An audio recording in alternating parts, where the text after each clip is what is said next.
Dr. Grant here. So we're gonna go over some core exercises to be doing to really help with just building up stability around the low back, but also to kind of teach how to really engage the core in a way that most people can kind of miss when they do their typical core or abdominal kind of training. So often people just go through motion, they just go through repetition, but they miss out on the fact on how to recruit the patterns that are going to be good and helpful versus just moving from point A to point B, right?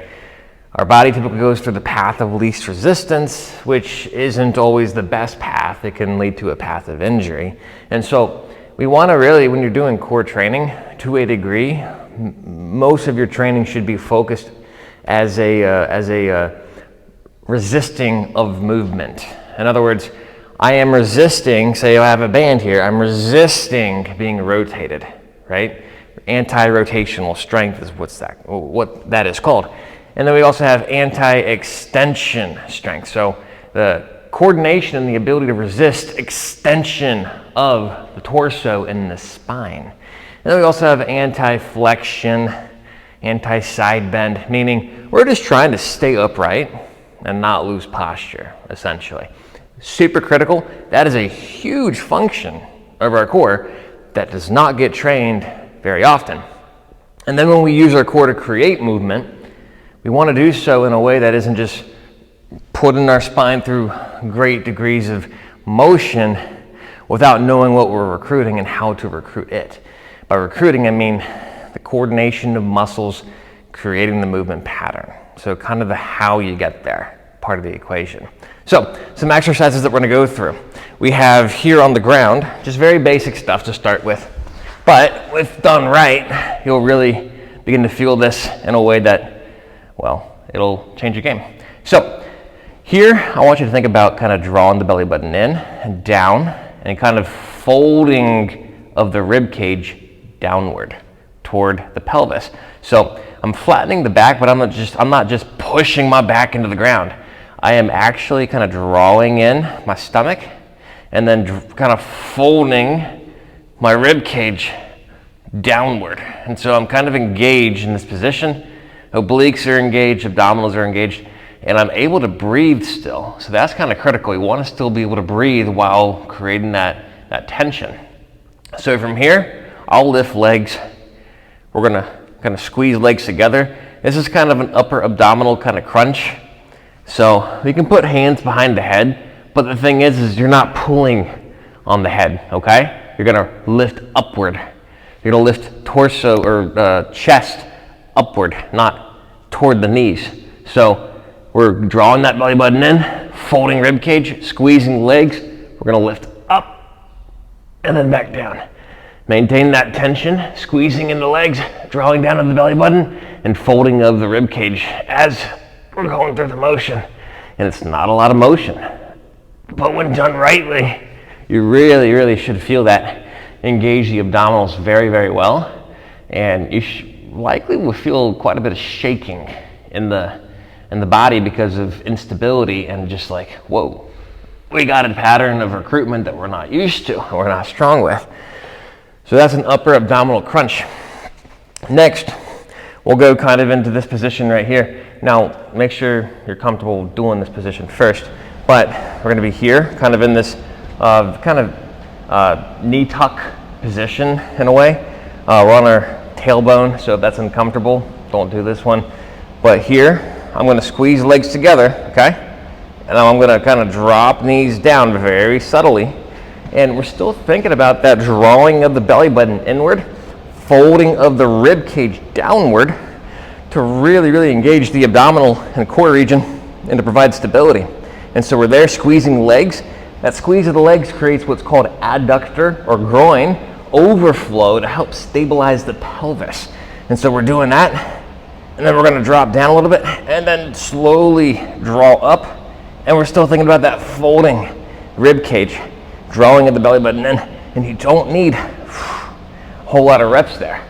It's a very small motion that can really, really do a number on building up your strength and your ability to control your core muscles here. And so that's kind of a knee tuck with a V up kind of position. And then we also have kind of this combination where we can kind of go a little bit together, a little torso and legs, drawing of the legs together, getting that adductor overflow, and making sure you demonstrate control with those repetitions as well. Next, we have a exercise that most people will not want to do because it's, well, frankly, if you have a disc issue, don't do it unless you've been cleared by your therapist, your physical therapist. But this is something that we should really all be able to do. It just might not be the right time if you're injured currently. But we're in this position right here, okay? And we're literally gonna sit up all the way. It's kind of a scary thing for some people to just sit up like this, but if we engage the core and the abdominal muscles correctly, it's not as scary, especially since we're not gonna go quickly with it.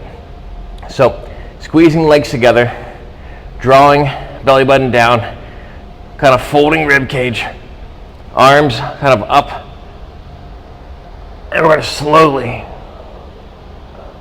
kind of inch by inch, work our way up, really engaging, making sure there is no pain coming up all the way. And, you know, not having to touch toes necessarily because you might have some tension in the hamstrings that may make it uncomfortable right here, and other various things, such as neural tension. But here, if you can't do that portion, this portion, perhaps you could.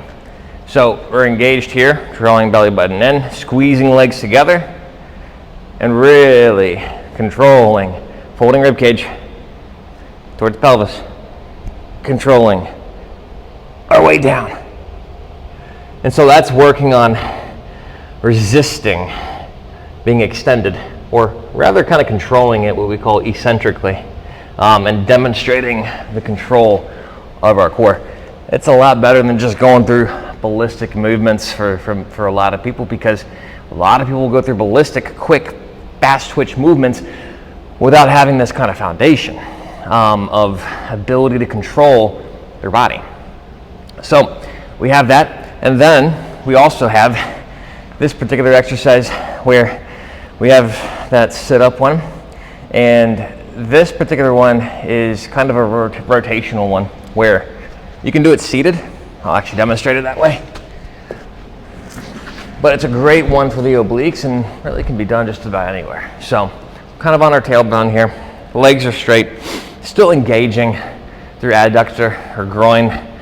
We're gonna cross our arms, fold our rib cage down, draw our belly button in, rotate to the left. We're kind of allowing ourselves also to kind of lean backward a little bit here. So, kind of on the edge here. So, drawing down, small turn. Trying to initiate from the obliques here. Left and right. You can put a club, like one of those, go across, whew, go each direction there. So, we have those exercises in the circuit.